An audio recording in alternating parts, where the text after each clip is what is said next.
संतप्त मानस शांत हूँ, जिनके गुणों के गान में बेवर्धमान महान जिन विचरे हमारे ध्यान में।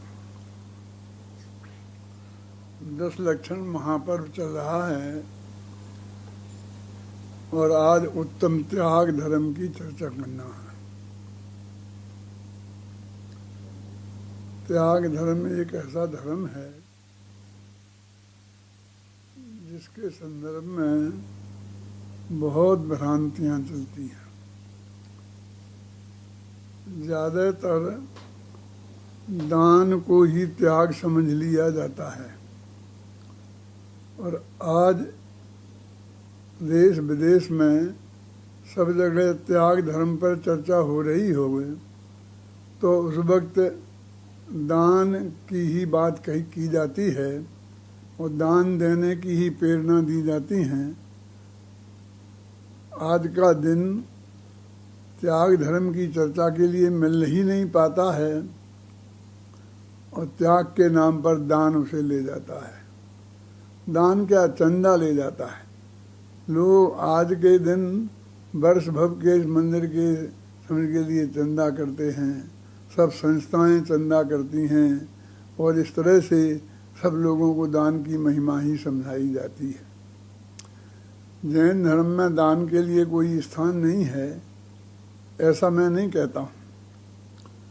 दान का भी महत्व है, उसकी भी आवश्यकता है, वो भी ज्ञानी गृहस्थों के जीवन में होता है। लेकिन त्याग धर्म और ज्ञान ये दो बिल्कुल अलग अलग चीजें हैं।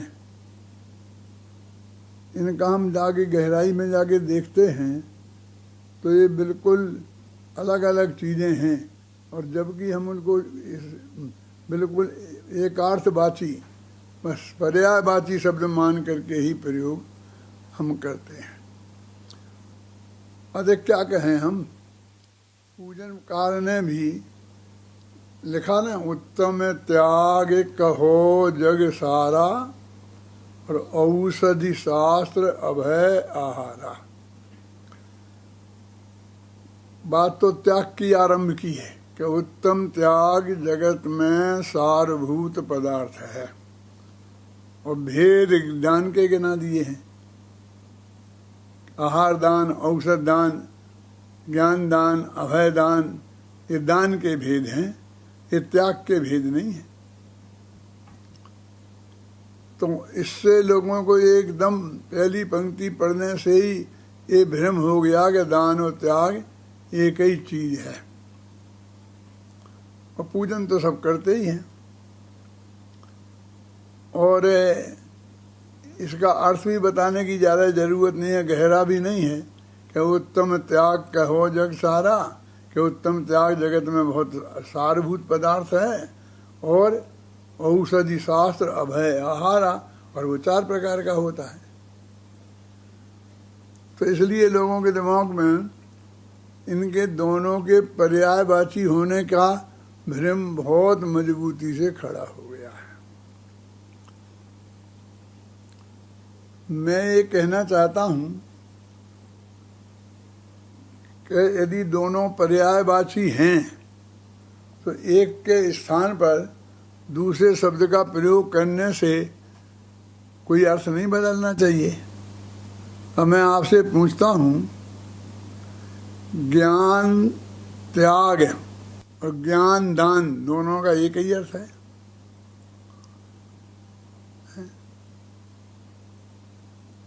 क्या ज्ञान का भी त्याग संभव है? क्या ज्ञान के त्याग के भी उपदेश देने की जरूरत है? इसी प्रकार आहार दान और आहार त्याग एक ही बात है? इन दोनों का भी एक अर्थ नहीं है। औषध दान और औषध त्याग इनका भी एक अर्थ नहीं है। जब इनका बिल्कुल अलग अलग अर्थ है तो ये दोनों पर्यायवाची कैसे हो सकते हैं? हम आहार त्याग की बात करेंगे तो हम उपवास करेंगे, हम भोजन नहीं करेंगे। लेकिन आहार दान की बात करेंगे तो नग्न दिगंबर मुनिराजों को नवधा भक्ति पूर्वक त्याग दान भोजन कराएंगे, आहार कराएंगे। अब आहार का त्याग और आहार का दान में कितना अंतर हो गया। आप मुनिराज को आहार दान दीजिए और खूब आप भी फिर भोजन करिए अच्छी तरह से। उसमें कोई ऐसी मर्यादा नहीं है कि आप एक बार ही करना। आपकी जैसी मर्यादाएं हों, जैसा आप खाते हों वैसा आप खाइए। माने आपके भोजन करने पर आहार दान कोई प्रतिबंध नहीं लगाता। और आहार त्याग तो आप में एक घूंट पानी भी पिएंगे, एक दाना भी खाएंगे तो उसका भी निषेध है। दोनों बिल्कुल अलग अलग अर्थ में है ना। ऐसे ज्ञान दान आहार के बारे में तो थोड़ा बहुत घटित भी हो सकता है। क्यों कि आहार का त्याग भी किया जाता है और दान भी दिया जाता है। लेकिन ज्ञान में तो घटते ही नहीं होता है। ज्ञान का दान तो होता है लेकिन ज्ञान त्याग ये कहीं है। हंसी आती है कि क्या ज्ञान के त्याग की कैसी बात कर रहे हैं? ज्ञान के त्याग की बात ही नहीं है। और ज्ञान का तो दान ही होता है। समझाते हैं गुरु शिष्य का इतना बड़ा व्यवहार है और अपने देश ना लब्धि एक अनिवार्य मानी गई है, भगवान की दिव्य ध्वनि खिरती है। तो ज्ञान दान की तो बहुत बात है और ज्ञान त्याग की बात बिल्कुल नहीं है। औषधि दान और औषधि त्याग दोनों में अंतर नहीं है।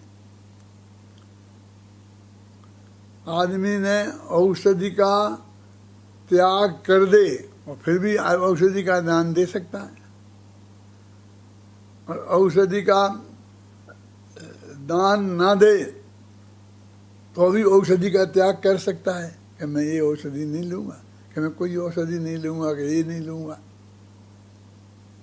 माने दोनों का एक अर्थ बिल्कुल ही घटित नहीं होता है, सीधा है। बिल्कुल बच्चों की बात है कि यदि दोनों एकार्थवाची हैं तो एक के स्थान पर दूसरे शब्द का प्रयोग करें तो अर्थ में परिवर्तन नहीं होना चाहिए।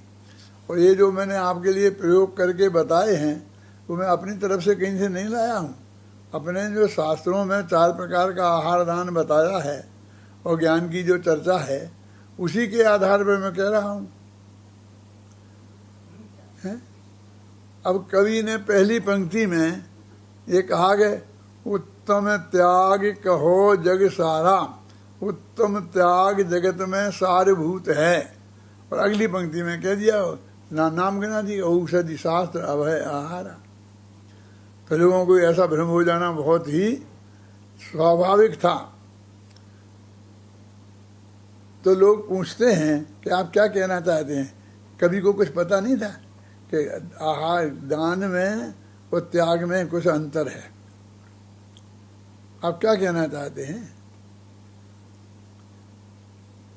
हम तो नहीं कहना चाहते हैं ये।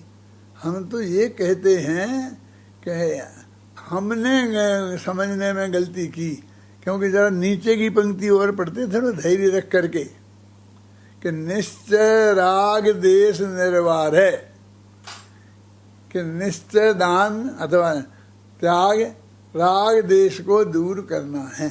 अब उसमें जो 4 में राग देश की बात ही नहीं आई थी। और औषधि शास्त्र अभय और आहार, तो इसका ऊपर तो नहीं लिखा कि ये व्यवहार से दान है कि व्यवहार से, लेकिन नीचे निश्चय लगा है तो हमको निकालना चाहिए अपने विवेक से कि ये ऊपर की बात व्यवहार की होगी क्या है। जो ऊपर जो बात कही गई है वो व्यवहार की बात होगी कि जब नीचे की पंक्ति में ये कहा कि निश्चय से राग द्वेष निवारे, और फिर चौथी पंक्ति में और भी गजब है ज्ञाता दोनों दान संहारे, कि ज्ञाता माने सम्यक दृष्टि धर्मात्मा दोनों ही दानों को संभालता है। अब ये दान दो हो गए, वहां तो त्याग को 4 प्रकार का कहा था और वो चारों दान के नाम गिनाए थे। आहार दान लगा ना उसमें, औषधि दान, भले त्याग की बात कही हो अभय जी, औषधि दान, अभय दान, ज्ञान दान, तो दाने के कहलाए ना। और नीचे फिर दोनों दान संभाले। अब वहां दोनों तो ऊपर बताए ही नहीं थे। अब नीचे का भाग कैसा लगता है ना, जैसे ऊपर के ही संदर्भ में कहा जा रहा है कि ज्ञाता माने सम्यक दृष्टि धर्मात्मा दोनों दान, दो कौन से हैं? तो ये निश्चय दान और व्यवहार दान। ऊपर इनका नाम तो लिया नहीं, बताया नहीं। अब दोनों दान संभाले माने वो वास्तव में निश्चय दान माने त्याग और व्यवहार दान माने दान। ऐसा भी कहते, व्यवहार त्याग माने दान।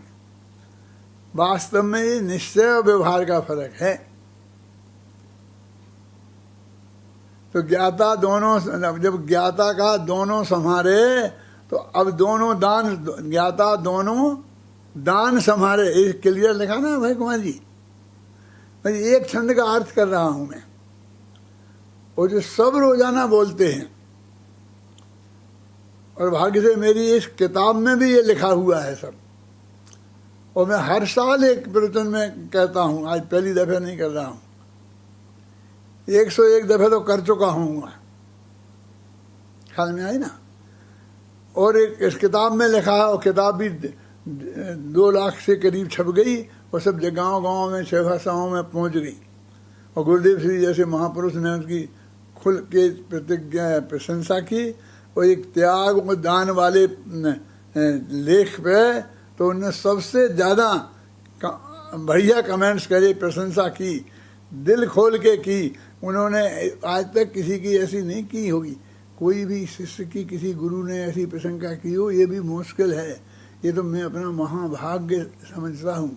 और पूज्य गुरुदेव श्री तो ऐसे थे कि उनसे कोई आदमी अनुचित तरीके से प्रभाव डाल के अपने प्रशंसा नहीं करा सकता था। जब तक उनके मन में नहीं आए तब तक वे नहीं किसी कीमत पर किसी को नहीं कह सकते थे। और उनके हमेशा लिमिटेड शब्द रहते थे। जिनके जिंदगी भर उन्होंने बड़ी से बड़ी प्रशंसा की, उनके लिए भी लिमिटेड शब्द ही थे। वे 2-3 वाक्य ही जिंदगी भर बोलते थे।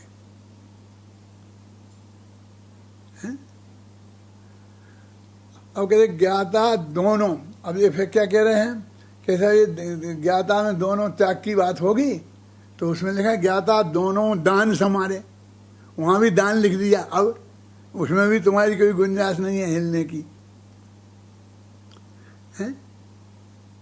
ज्ञाता दोनों, चार ऊपर तो 4 बताए थे ना वे दान, आहार दान, औषध दान, ज्ञान दान और अभय दान। 20 अगर ख्याल में आ रही बात। और 4 में से फिर 2 के बारे में कमेंट्स दिया, फिर 2 के बारे में क्या कहना है? लेकिन ये 4 में से 1 के बारे में भी, एक दोनों दान समान है, इन 1 के बारे में भी नहीं है। ऐसा नहीं कि वो ज्ञान दान भी समान है और आहार दान भी समान है और औषध दान भी समान है। अरे औषध दान वैद्य डॉक्टर देगा, है ना।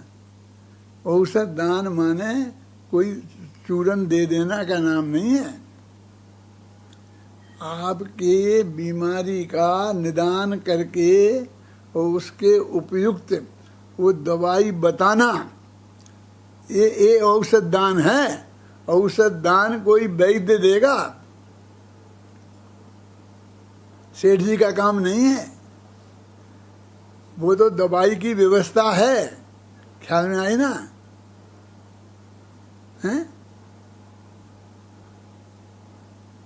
वैद्य देगा, डॉक्टर देगा। डॉक्टर ने जो बताया असलियत में वो उसका दान दाता है कि वो दाता है। जो अपन तो बाजार में दुकान पे से जाकर लाते हैं ना दवाई, वो पर्चा दिखा के डॉक्टर का, तो वो दुकानदार है दाता।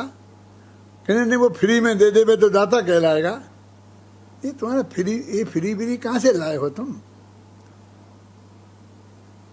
उनने तो कोई पैसे की कहीं बात ही नहीं करी है कि फ्री में दिया के पैसे में दिया के क्या दिया के किसने दिया। वो वैद्य डॉक्टर फ्री में तुम्हारा इलाज करे तो वो दाता है, और नहीं फ्री में नहीं करे पैसा लेवे तो वो दाता नहीं है। फिर दान उसका औषधि का दाता कौन है? फिर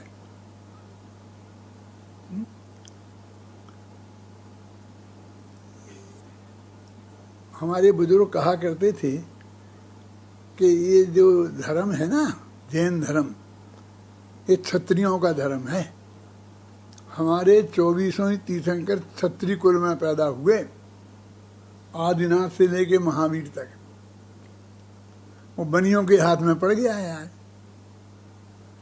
हैं? तो इसने इसकी दुर्दशा करके रख दी है। अब आज के 4 दान है ना, आहार दान, ज्ञान दान, औषध दान और अभय दान। लेकिन आहार देने वाला ना आहार दान देता है, न ज्ञान विद्वान ज्ञान दान देता है, न वैद्य औषध दान देता है, हैं? न सुरक्षा करने वाला अपनी जान की बाजी लगा कर वो अभय दान देता है। चारों दान सेठ जी देते हैं। अपने ऑफिस में आराम से गद्दी पे बैठे बैठे हिलते नहीं हैं। और दानवीर की उपाधि इन चारों कामों के लिए मिलती है तो सेठ जी को मिलती है कि उनने एक औषधालय खुलवा दिया है, हैं? आहार दान के लिए एक भोजनालय बनवा दिया है, 4-5 विधवा बानियों को रख दिया है कि भाई कोई भी महाराज आए तो उन्हें आहार बना के दे दिया करे। क्यों? एक पाठशाला खोल दी है, वो पंडित जी की तनख्वाह वो दे देते हैं, ज्ञान दान भी वही दे रहे हैं, और एक बाहुबली व्यायामशाला खुलवा दी है। इस तरह भी चारों दानों के दाता वही हो गए हैं। और उनको आज तक जितनी भी डिग्रियां मिली होंगी ना, सबसे दानवीर की पदवी तो कम से कम सेठों के अलावा किसी को आज तक नहीं मिली है। जिनने सारी जिंदगी बहुत अच्छी औषधियां दी और मान लो फ्री में भी दी, यानी बताने के कोई पैसा नहीं लिए। अब दवाई तो तुम्हें बाजार से खरीदनी ही पड़ेगी, तो भी किसी वैद्य को कोई ने दानवीर की उपाधि दी हो तो बताओ मुझे, है? सारी जिंदगी बच्चों को पढ़ाया, जैन धर्म पढ़ाया, फिर सात सभा करी, फिर माताओं बहनों को सूत्र जी का पाठ सुनाया, सुबह से शाम तक बराबर 8-8, 10-10 घंटे दान देते। लेकिन किसी पंडित को आज तक दानवीर की उपाधि, विद्या भारती की मिल गई होगी, वाणी भूषण की मिल गई होगी, क्यों? लेकिन के सोचा भी नहीं कि इनको दानवीर की उपाधि देना चाहिए, क्योंकि ज्ञान का दान वो दे रहे हैं ना, है? दवाई तो किसी दूसरे व्यक्ति ने जाके दे दी होगी, लेकिन ज्ञान में दूसरे ने क्या दिया? ज्ञान में तो उसी ने पढ़ाया। वो जो खुद ज्ञानी नहीं हो वो पढ़ा नहीं सकता। और समझे ना, ऐसे औषधि में भी है कि जो उसका विशेषज्ञ नहीं हो औषधि का, जो समझता नहीं हो, वो औषधि कैसे किसी को दे सकता है? देखो, मैं कोई अपील नहीं कर रहा हूं कि मुझे या किसी पंडित को दानवीर की उपाधि दे दो।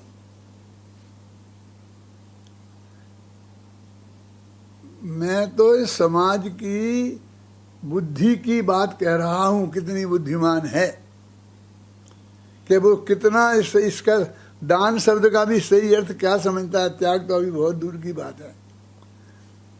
मैं बहुत सरल शब्द में बताता हूं, दान देने का नाम है और त्याग नहीं लेने का नाम है।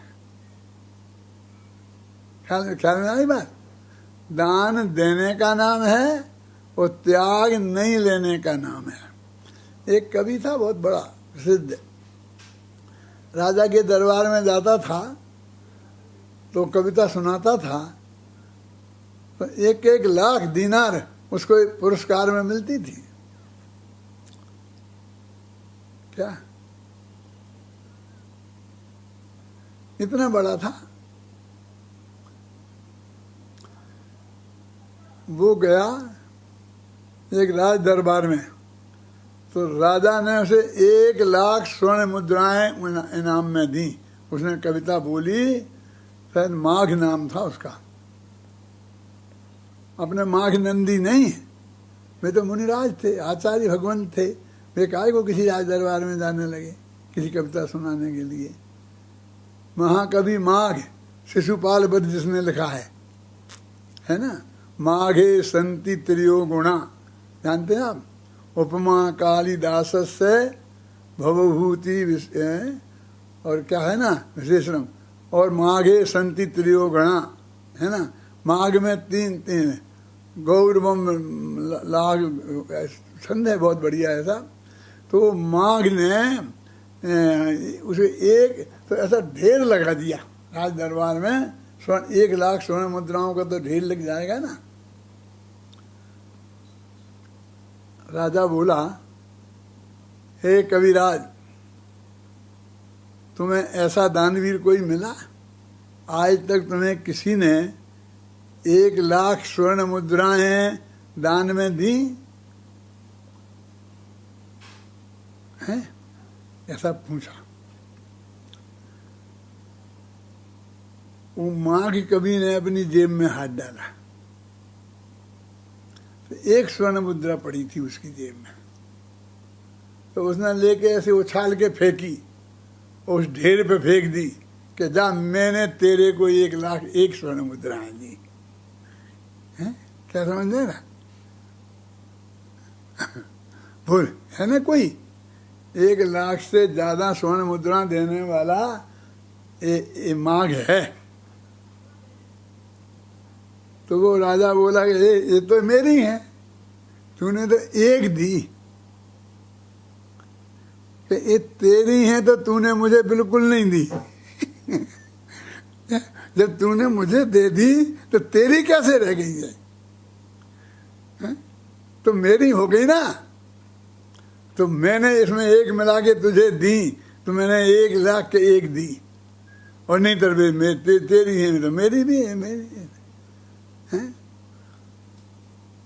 तो उनने कहा कि देने वाले से नहीं लेने वाला बड़ा है, क्योंकि देने वाला दानवीर है और लेने वाला त्यागी है।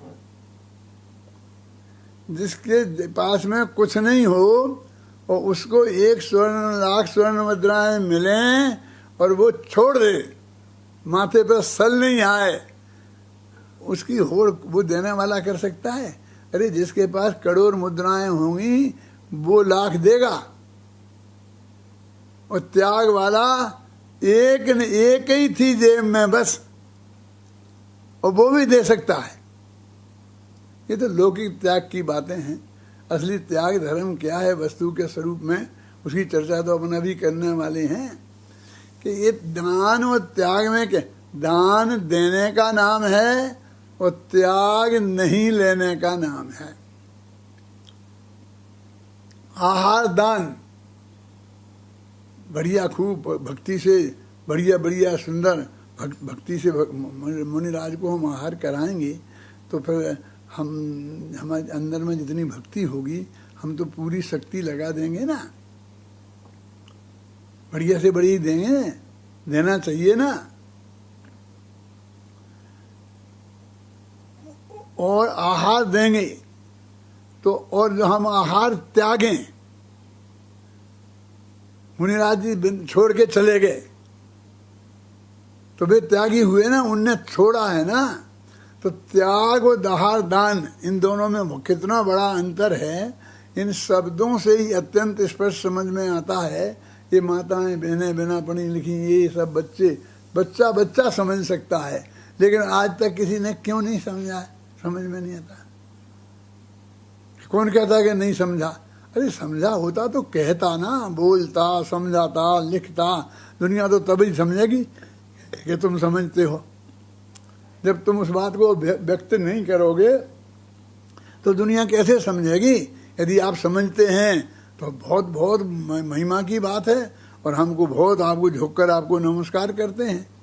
हम तो ये कहते हैं ध्यान नहीं, ऐसा समझने के लिए उसमें ऐसा कुछ है ही नहीं कि बहुत बड़े गुरु की जरूरत है। बहुत स्पष्ट है शब्दों में बात, लेकिन हमें ध्यान देने की फुर्सत ही नहीं है, बस खत्म। बराबर धड़ाधड़ चला आ रहा है। ये छंद हम कितनी दफे बोल चुके होंगे, बोलो कौन सा क्या है? उत्तम त्यागे कहो जग सारा, औषधि शास्त्र अभय आहारा, और निश्चय रागे द्वेष निर्वारे, और ज्ञाता दोनों दान संहारे। मैंने अभी आपको बताया, बोलो किसकी समझ में नहीं आया? इसमें कौन से पंक्ति का अर्थ समझ में नहीं आ रहा है? इसमें कौन से शब्द का अर्थ समझ में नहीं आ रहा है? मैं नहीं बताता तो आप नहीं समझ सकते थे, नहीं समझ सके ना। मैं यही गुरुदेव श्री के बारे में यही बोलता हूँ ना, कि पूज्य गुरुदेव श्री ने जो तत्व की गहराई, समय सार की गहराइयाँ निकाल करके हमें बताई, हमें अभी लगता है कि हाँ सब बिल्कुल साफ साफ निकल रही है। उसमें से गाथा में से वो बात बिल्कुल साफ साफ निकल रही है, हैं? लेकिन हमको ये भी अंदर से महसूस होता है कि पूज्य गुरुदेव श्री नहीं बताते तो हम नहीं निकाल सकते थे। 10 दफे पढ़ जाते यहाँ से, और जो अर्थ गुरुदेव ने निकाल के बताया है और हमें भी जच रहा है, वो हम नहीं निकाल सकते थे। अपन फीलिंग करते हैं ना अंदर से, हैं? और लोग स्वीकार भी करते हैं, ऐसी हैं बहुत सी चीजें कि भाई इसमें ऐसा क्या था जो हमें नहीं निकाल पाया, हमें तो सहज से ही निकाले थे। देखो समय सार में काय का बनना है, कौन से नए का बनना है? कि निश्चय नए का बनना है। पढ़ा है तुमने कि कई दफे था, पक्की बात है, सोच समझ के कह रहे हो। तो मैं बोलता हूँ एक गाथा, व्यवहार नयो भासदी जीवो देहो हवदि खलू एक को एक कौन से नए का बने? हमें की गाथा है ना 27वीं। अब इसमें क्या कठिनाई है, कितना क्लियर लिखा है कि व्यवहार नए कहता है कि जीव और देह एक है। नदु निश्चयेन जीवो देहो भी कदापि एकठो, लेकिन निश्चय ने से जीव और देह एक नहीं, कभी एक नहीं हो सकते हैं। दोनों बराबर एक ही गाथा में 2 लाइनों में दोनों पंक्ति कही।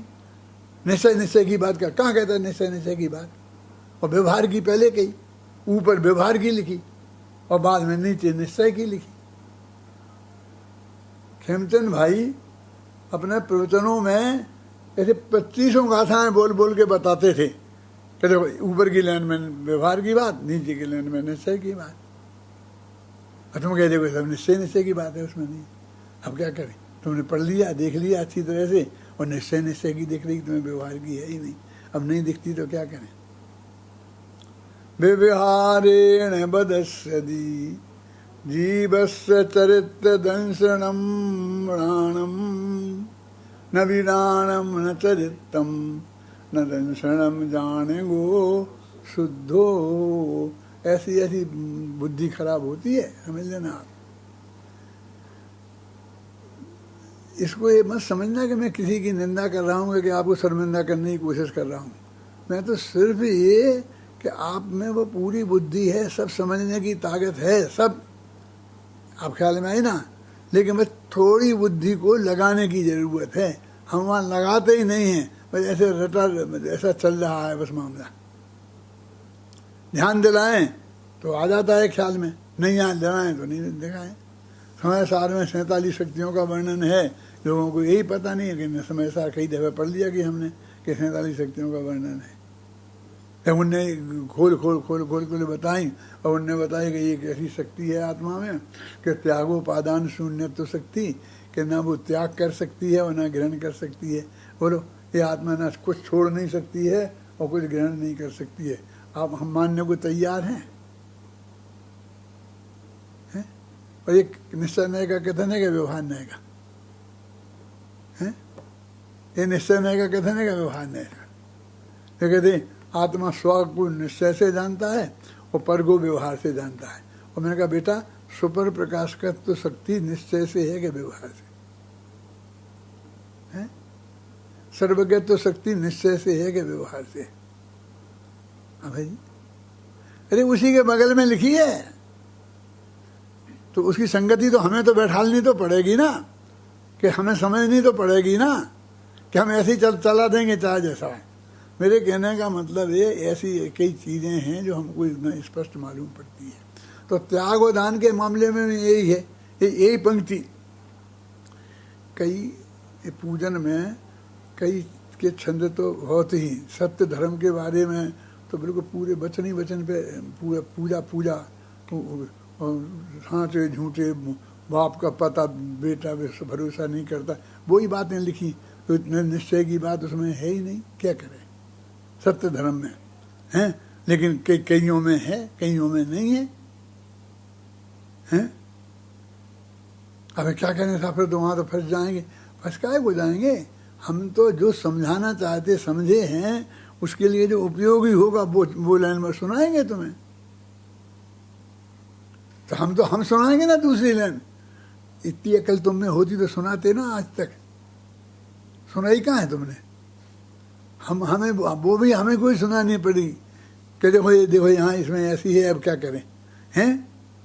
मेरे कहने का अर्थ ये है कि ये तो उपयोग जाने की बात है, हैं? उपयोग नहीं जाए तो जो उत्तम त्याग धर्म जो है, उत्तम त्याग कहो जग सारा, औषधि शास्त्र अभय आहारा, निश्चय राग देश निर्वारे, ज्ञाता दोनों समारे, दोनों समारे कूप जल सम, दरब घर में परनया, निज हाथ दीजे साध लीजे, खाया खोया बह गया। अभी बिल्कुल सामान्य बात आ गई है? हाथ दो, साथ में ले जाओ। ये कहते कोई कहीं साथ में जाने वाला नहीं है, नहीं होने वाला है। अभी उन्होंने तो बड़ी बात आगम में से निकाली, तो बड़ी बात भी कह दी और ये बात भी कह दी। अब तो सब ऐसा ही होगा। ये तो विवेक से निर्णय करके हमको निर्णय करना पड़ेगा कि ये 4 प्रकार के हम त्याग का तो वास्तविक स्वरूप। मैं थोड़ी पहले त्याग की और दान की परिभाषा बता दूं, फिर आगे बढ़ूं, नहीं फिर रही जाएगी वो। समय सार की 34वीं गाथा में त्याग की परिभाषा दी है। सब्बे भावे जम्मा पच्चक्कायी परितीर्णाधूणम, तम्मा पच्चक्खाणम प्राणम नियमा मुड़े दब्बम। क्या है कि जब यह भगवान आत्मा पर पदार्थों को पर जानकर और ऐसा त्याग करता है कि ये पर है और मैं इसे छोड़ता हूँ, तब उसे त्याग कहते, प्रत्याख्यान कहते हैं। और तम्मा पच्चक्खाणम प्राणम नियमा मुड़े, और वो ज्ञान में ही होता है। फिर ज्ञान में ही होता है कि क्या मतलब? मेरी जेब में 10,000 के नोट रखे हैं, ख्याल में आए ना? 10,000 के नोट रखे हैं और मेरे हैं अभी, बस अभी तक मैं अपना मान रहा था। फिर आगे किसी ने बताया कि मैंने आपको दिए थे ना 10,000 का नोट। हाँ, ये रखे हैं, आपने दिए थे, तो वो अभय जी को देने हैं। 1 सेकंड में हो जाता ना कि ये नोट मेरे नहीं हैं, अभय जी के हैं। कहीं ऐसा हो गया उसमें से 100 का नोट खर्च कर दिया हो तो कहते भैया अभय जी ये ले लो, मैं 100 रुपये में आपको दूंगा, मैं राखी दूंगा। बोलते कि नहीं बोलते? बिल्कुल एकदम तत्काल ईमानदारी से सच्चे दिल से बोल देते हैं। तो 1 मिनट में हो जाता है ये मेरे हैं और ये मेरे नहीं हैं। इनमें लेने देने का कहाँ कुछ करना पड़ता है? लेने देने का कुछ करना ही नहीं पड़ता है। तो ज्ञान में ही प्रत्याख्यान होता है। और एक शर्त है कि वो पर जानना हो चाहिए उसको, ये मेरा है और मैं त्याग करता हूं कि नहीं बनेगा।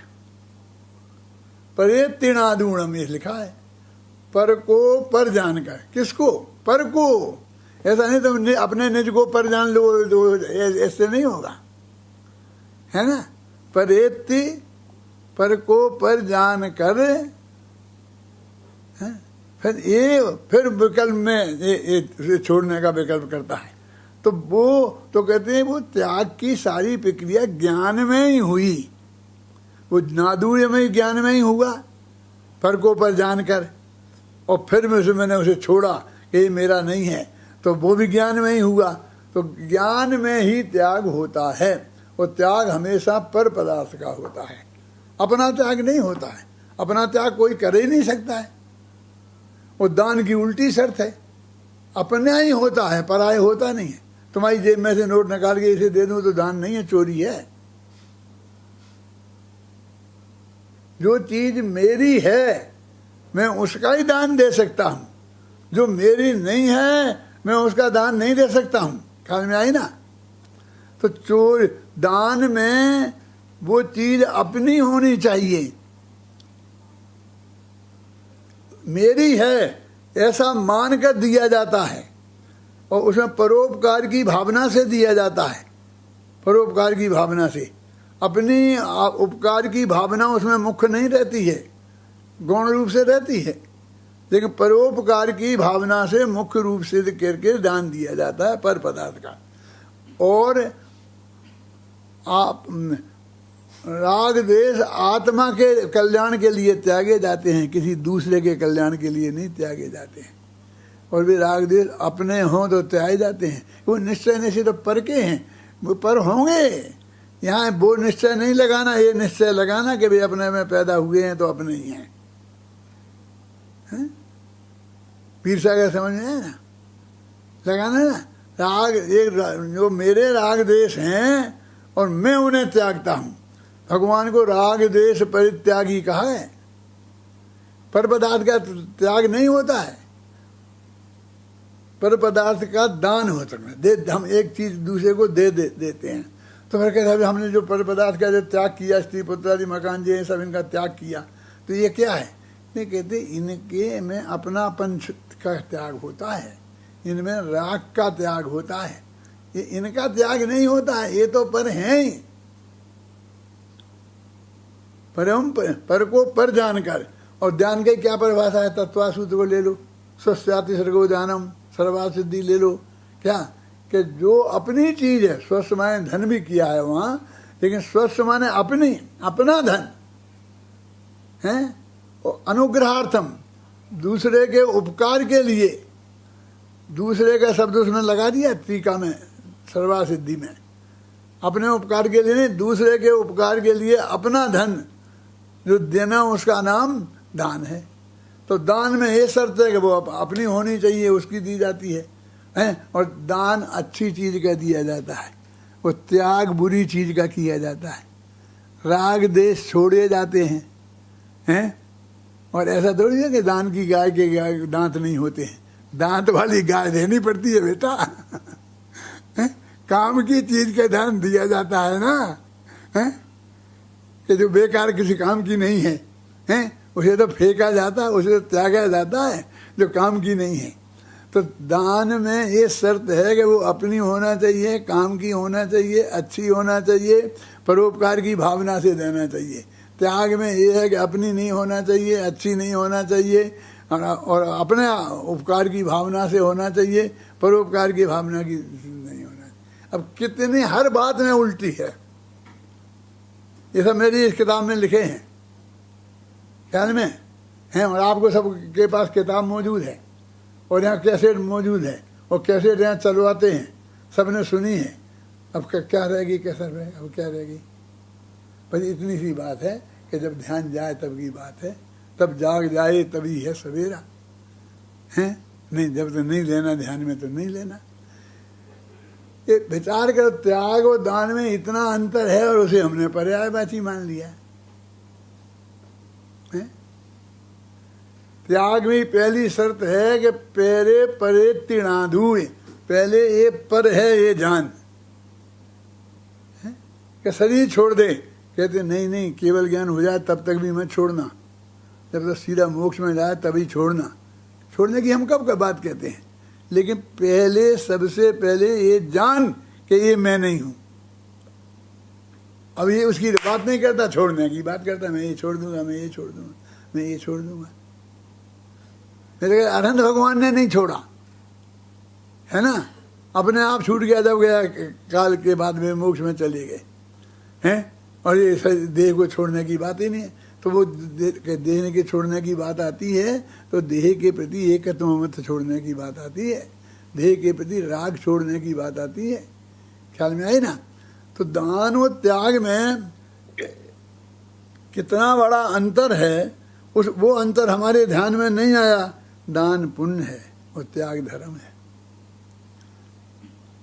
दान में ये नहीं देखा जाता है कि तूने कितना रखा, क्या देखा जाता है, कितना दिया। 1 लाख, 5 लाख, अब तूने 50 करोड़ रखा, 50 अरब रखा कि तेरे पास अब कुछ नहीं बचा, और कुछ नहीं, कितना दिया ये देखा जाता है। और त्याग में कि तूने कितना छोड़ा, चक्रवर्तित्व छोड़ा या छोड़ा, रखा क्या कि नग्न निगम्बर हो गया, मैंने एक तन पे वस्त्र भी नहीं रखा, कि मैंने अणुव्रत ले लिए तो मैंने 10 लाख रखा, 10 करोड़ रखा।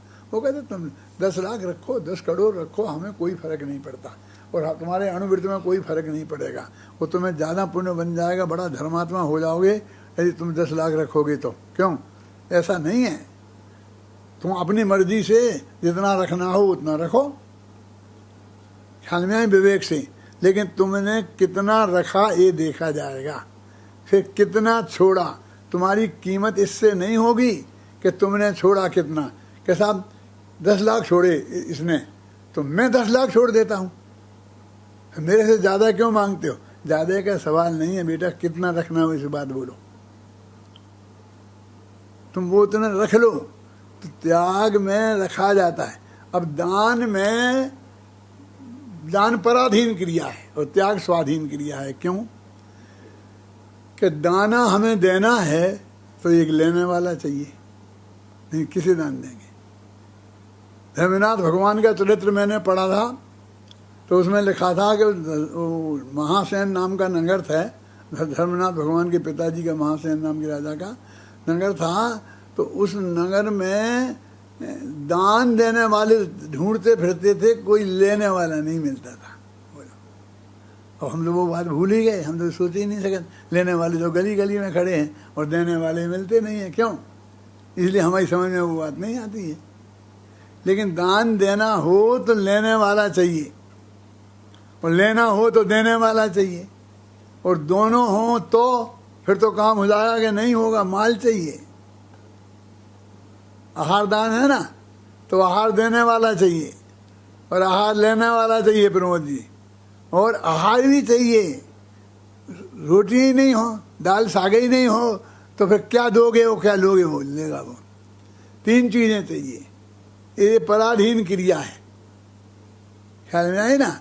और त्याग में मैं भोजन, आज मेरा भोजन का त्याग है, क्या चाहिए बोलो, कि घर में भोजन है कि नहीं है, कि क्या मतलब उससे, होए तो ठीक, नहीं होए तो ठीक, ये देखा जाता है घर में है कि नहीं है।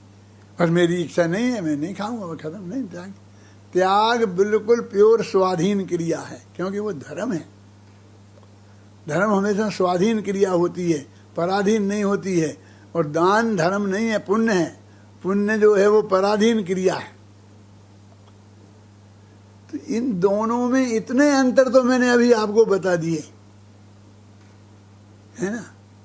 और जल्दी एक तुम्हारा घंटा पूरा नहीं हो तो बताते ही रहूं शाम तक, इतने अंतर हैं, अब हमारे ख्याल में नहीं आता है। और एकता कुछ भी नहीं है क्या। और हमने उस दोनों को एक मान लिया, दान को त्याग समझ लिया, त्याग को दान समझ लिया। तो भाई दोनों के अंदर में जो महान अंतर है, देखो त्यागी धर्मात्मा है। आज का दिन कौन सा काय का है ये, उत्तम त्याग का है ना मनीष। उत्तम त्याग का दिन है कि उत्तम दान का दिन है। दान खाया जाता है, दान से ही शुरू होता है, हैं? कभी नहीं, पहली बात तो कह दी, नाम तो त्याग का ले दिया। उत्तम त्याग का हो जग सारा, और वहाँ चर्चा दान की शुरू कर दी। औषधि शास्त्र अभय आहार है, और सब चंदा में, एक लिखाने में, करने में, इनने में, इसी में। पर आज बड़ा पंडित वो मानता है कि जो दान के नाम पर अधिकतम चंदा इकट्ठा कर सके। महाराज भी वही बड़े माने जाते हैं जिनमें चंदा इकट्ठा कराने की ताकत नहीं हो, वो महाराज का कोई चौमासा कराने को तैयार नहीं होता है, उस पंडित को कोई परिश्रम में बुलाने के लिए तैयार नहीं होता है,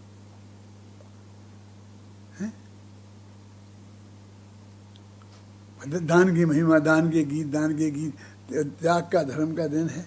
लोग कहते हैं कि भाई देखा एक दिन तो मिलता है साल में, हमारी संस्था को तो साल भर का खर्चा इससे ही चलता है, एक दिन मिलता है, एक दिन मिलता है, तो हम जो सब जगह वही के वही प्लानिंग कर रहे हैं। एक सही घटना है सागर, इसी साल की है कि किसी ने मेरे से कहा कि साहब आपका एक व्याख्यान कराना है। मैंने बोलो करा लेना। कौन पे कराओ, कौन से धर्म पे कराए? बोले उत्तम तप पे कर दो। मैं कि तप पे काय को कराते हो, मेरे से त्याग पे करा लो ना। हैं? मैं त्याग में और दान में अंतर बताऊं। वो त्याग तो हमारे इतने महत्वपूर्ण दिन आपको नहीं दे सकते हैं। आप कुछ कराने, चंदा बंदा तो कराने वाले हो नहीं। देखो, मैंने एक दिन मिलता है तो कोई वो दिन इसमें खर्च करने को तैयार नहीं है, क्योंकि तुम त्याग का स्वरूप समझाओगे हैं तो हमारे दान की खड़ी हो जाएगी। हैं? तो तुम तब का तुम मुझसे कराओगे तो फिर एक चक्कर खड़ा हो जाएगा। फिर मैं ये कहूँगा कि 2 दिन भूखे रहने में तप नहीं होता है, अनशन तप जो है 6 महीना के करो तो केवल ज्ञान की गारंटी नहीं है, और ध्यान नाम का तप करो तो अंतर्भूत में केवल ज्ञान की गारंटी है। फिर क्या करोगे? मेरे कहने का अर्थ ये है कि हम उस पर गंभीरता से विचार करने को तैयार नहीं है। और उसमें पूजा में भी वही चर्चा शुरू हो गई, फिर वहाँ भी चर्चा शुरू हो गई, फिर पंडितों में भी वही चर्चा शुरू हो गई। मैं कहता हूँ कि एक प्रतिज्ञा करवाओ, समाज में तुम करवा सकते हो कि उत्तम त्याग धर्म के दिन दान की चर्चा नहीं होगी, और हर गांव में सेमिनार होगा और उत्तम त्याग धर्म पर सेमिनार होगा, और उसमें दान धर्म की चर्चा नहीं होगी। दान से जो अंतर बताना है वो बता सकोगे तुम क्या है? फिर क्या है? फिर बोलने को क्या है? फिर बोलने को क्या है? हमको ऐसा लगता है कैसे नहीं है। तो उसका वो जो स्वरूप है मैं आपको बता कि वो पर से शुरू नहीं होता, शुरू वही यहाँ से होता है कि त्याग पर राग देश विकार का, गंदी चीज़ों का होता है। इस लोक में भी राग देश परित्यागी भगवान को कहा जाता है, ख्याल में आई ना। और इसके लिए तो कितना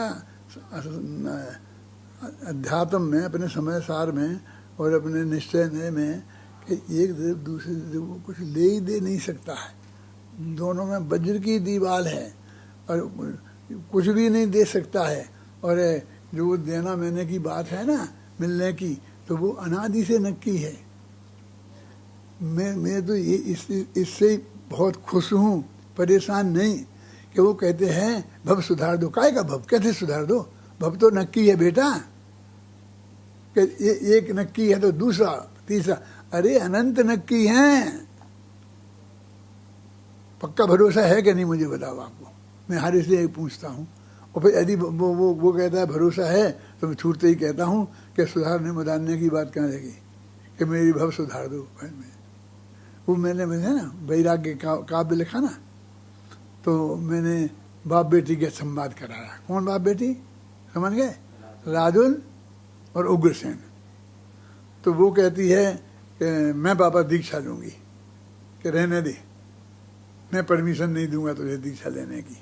क्या ना सुनना, वो कहती मैं आपसे कोई परमिशन नहीं लूँगी। ऐसी बेटी थी मैं मेरी राजुल।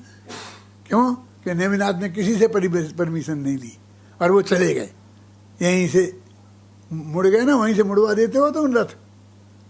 अब वो देवताओं ने दीक्षा कल्याणक मनाया होगा तो अपने सारे नेक किए होंगे, मैं उसमें कोई झगड़े में नहीं पड़ना चाहता, लेकिन वो मुड़ गए, लौट के द्वारका तो गए नहीं हैं, गिरनार चले गए। उनने किसी से पूछा नहीं, वो दीक्षा ले गई और मेरे से कहते हो मैं परमिशन नहीं दूंगा, मुझे आपकी परमिशन नहीं चाहिए। कि नहीं, तुझे लेनी पड़ेगी और मैं नहीं दूंगा और उन्हें नहीं लेनी पड़ेगी। क्यों? कि बेटा तुम ये मत पूछे कि पापा बताना पड़ेगा। तो मैंने कहा कि पहले बेटा कि वो जन्म से ही सम्यक दृष्टि थे, 3 ज्ञान के धनी थे, तद्भव मोक्षगामी थे, उन्हें इसी भव से मोक्ष जाना था।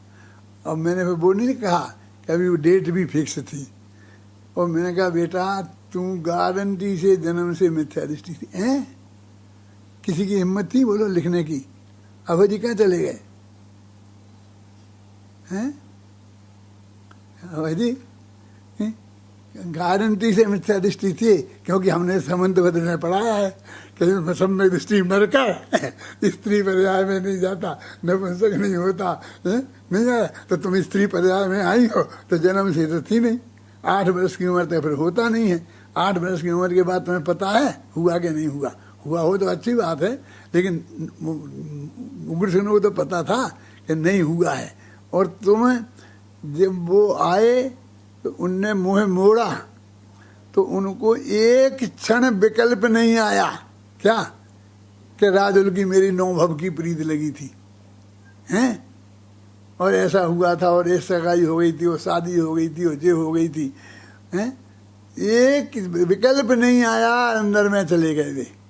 और तुम 1 सेकंड को भूली नहीं। नेमी पिया काहे के पिया फेरे पड़े ही नहीं और पिया हो गए कि नहीं मेरे मंगेतर थे, काहे के मंगेतर हैं? सगाई हो गई थी, मेरी प्रेमी तो थे, कोई प्रेमी नहीं थे। यदि तेरा उनका कोई रिश्ता है तो अब गुरु शिष्य का है, क्योंकि अब वे मुनि अवस्था में हैं तो वे गुरु हैं और अपन शिष्य हैं। और अकेली तू नहीं, हम भी उनके शिष्य हैं। तुम्हें तेरे जैसे लाखों हैं, नहीं मिलेगा तो तेरी को परमिशन नहीं मिलेगी तो क्या करूं?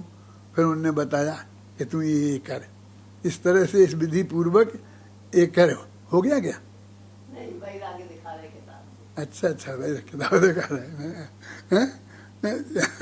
मैंने कभी क्या दिखा रहे, मैं समझा ये दिखा रहे हैं कि भाई बंद करो, टाइम हो गया, अभी तो है 2-5 मिनट। तो मैं ये कह रहा हूँ कि वो वस्तु का स्वरूप सचमुच सोचो सबसे कि ये 100% पक्की है ना मनीष। कि तुम वक्ताओं से मेरे को बहुत विकल्प आता है कि ये केवल ज्ञान में सब नक्की है, एक एक चीज नक्की है, हमारा अगला भव नक्की है, उसका भव नक्की है, कितने भव बाद हमें मोक्ष जाना है वो नक्की है, केवल ज्ञान नक्की है, ये सब। और इसकी स्वीकृति ये सबसे बड़ा लक्षण है कि तुम्हारा शीघ्र होने वाला है। शीघ्रता का अकेला कोई, मैं एक गारंटी नहीं दे रहा हूँ एक दिन की। जिस दिन तुम्हें ये स्वीकृत होगा कि सब कुछ नक्की है, उस दिन तुम निकट भविष्य होगे तो ही होगा। समझ लीजिए, आप समझिए ना, ये एक समवाय आया है ऐसा समझ लेना। लेकिन नहीं आता, मुझे तो इसके अलावा कुछ दिखता ही नहीं है। मुझे तो यही दिखता है कि असली तत्व ज्ञान यही है। और भाग्य की बात है कि गुरुदेव श्री ने यही बताया। अब गुरुदेव श्री की भी वाणी को पढ़ता हूँ तो उसमें भी यही दिखता है। आप लोग भी देखो, आत्मा का कल्याण की बात में सच्ची बोल रहा हूँ, क्या समझे, क्या बैठ रहे सब, है ना? ये समझना पड़ेगा, करना पड़ेगा। अब वो जो तुम लोगों ने पढ़ लिया, बहुत विद्वान हो गए हो, बहुत अध्ययन किया है, अच्छा किया है, ऐसा नहीं कह रहा हूँ। ये दुनिया में जितने जीव हो उनमें तुम सब अच्छे से अच्छे जीवों में से हो। मैं अपने बच्चों से कहता हूँ कि देखो, जितने मैं जानता चाहता था और जैसा मेरे दिमाग में था, अब वैसे तो तुम नहीं हो, लेकिन सारी दुनिया में सबसे अच्छे हो। ऐसा मैं आप लोगों से कहना चाहता हूँ, क्योंकि मेरे अनुकूल तो तब होगा कि जब तुमको ये लगेगी, ये धुन लगेगी क्या कि सब कुछ नक्की है और उसमें कुछ चेंज की संभावना नहीं है, उसमें तुम इसमें पागल होगे तब मुझे लगेगा। लेकिन अभी भी मानता हूँ कि मेरे विद्यार्थी सब विश्व में जितने विद्वान हैं, पंडित हैं, उन सब में सर्वश्रेष्ठ हैं, ये बन हैं एकदम। मैं बहुत अच्छा मानने वाला बताऊँ, मैं किसी के प्रति मेरे मन में रंच मात्र भी वो भाव नहीं है, दुर्भाव तो है ही नहीं, भावना तो ये है ही नहीं, कल्पना ही नहीं करता हूँ। लेकिन ये कहता हूँ, लेकिन वो जो मैं कह रहा हूँ वो करो बेटा, है ना, तो मेरा 100 गुना बढ़ जाएगा तुम्हारा वजन मेरे दिमाग। वो वजन बढ़ा के करोगे क्या? मेरा मतलब बस इतनी सी बात है कि वस्तु का स्वरूप अपने ख्याल में यदि आया है तो कुछ ना कुछ लोगों के ख्याल में तो आए, और जिनने इतना अध्ययन कर लिया है उन सबके ख्याल में बहुत आसानी से आ सकता है, आएगा। इसलिए मैं इतनी बार बार प्रेरणा देता हूँ, और मुझे कुछ प्रयोजन नहीं है अभी, स्वार्थ नहीं रहा अभी से। अगर कुछ कि तुम कुछ मुझे को बहुत बड़ा कुछ कर दोगे, अब मुझे कुछ होना भी नहीं है कि जो तुम मुझे कर दोगे और ये कर दोगे, ये कर दोगे, क्या समझ में? अब बाहर जाने आने का भी आग ज़्यादा विकल्प नहीं रहा है, कोई ऐसा कह कि जाके कुछ करना है, इसलिए मुझे अपेक्षा तो रंच मात्र भी नहीं रही। और मैं ये जानता हूँ जहाँ मैं पहुँच जाऊँगा तो वहाँ जो मेरे विद्यार्थी मिलेगा वो मेरे पे जी जान छिड़केगा, वो मेरा सारी सब तरह से अनुकूल का बरते। कोई भी एक भी ऐसा नहीं है कि किसी के भी प्रति मेरे मन में ऐसा नहीं है। आप जिस जो मेरे को आप शत्रु से शत्रु समझते हो ना, तुम उसके पास भेज दो मुझे, मैं तैयार। वो मुझे पूरी तरह अनुकूलता बरतेगा। वस्तुतः स्थिति है, मुझे कोई विकल्प नहीं है, ख्याल में आया ना, लेकिन कोई अपेक्षा नहीं है बिल्कुल भी। आप लोग इस परम तत्व को समझ जाएं, इसके लिए ही मैं बोलता हूँ। इतना बोलना जो मैंने चालू रखा है वो सिर्फ इस भावना से रखा है कि मुझे ये बात सब जनों तक पहुँचाना है। तुम कोई सब्जेक्ट वब्जेक्ट दो देते रहना, नहीं देते रहना, मैं तो यही बात तुमसे कहने वाला हूँ। हो गया है समय, मैं जानता हूँ, लेकिन आज त्याग धर्म का दिन है। देखो इसमें बहुत बातें लिखी हैं, अभी मैं पूरी क्या 10% बोल पाया, अब दिमाग में भी है लिखे, समय नहीं है। लेकिन आप पढ़ना, 2-3 दफ़े पढ़ना, इसे मेरे कहने से पढ़ना क्या, और बहुत गहराई से लेकर पढ़ना। मेरी किताब तुम पढ़ो, इसके लिए नहीं कह रहा हूँ कि मेरी किताब बिकेगी, अब बिकेगी जितनी बिकनी थी, और अब तो बिकेंगी, तुम खरीद के तो पढ़ने वाले नहीं हो, तुम तो अपने मोबाइल पे पढ़ लोगे। इसलिए नहीं मैं प्रेरणा, मैं बिक्री के लिए बात नहीं कर रहा हूँ, लेकिन तुम पढ़ के उसकी गहराई में जो मैंने लिखा है उसको समझ लो गहराई से, तत्व ज्ञान को। ये मेरी मंगल भावना है, और आप लोग करेंगे।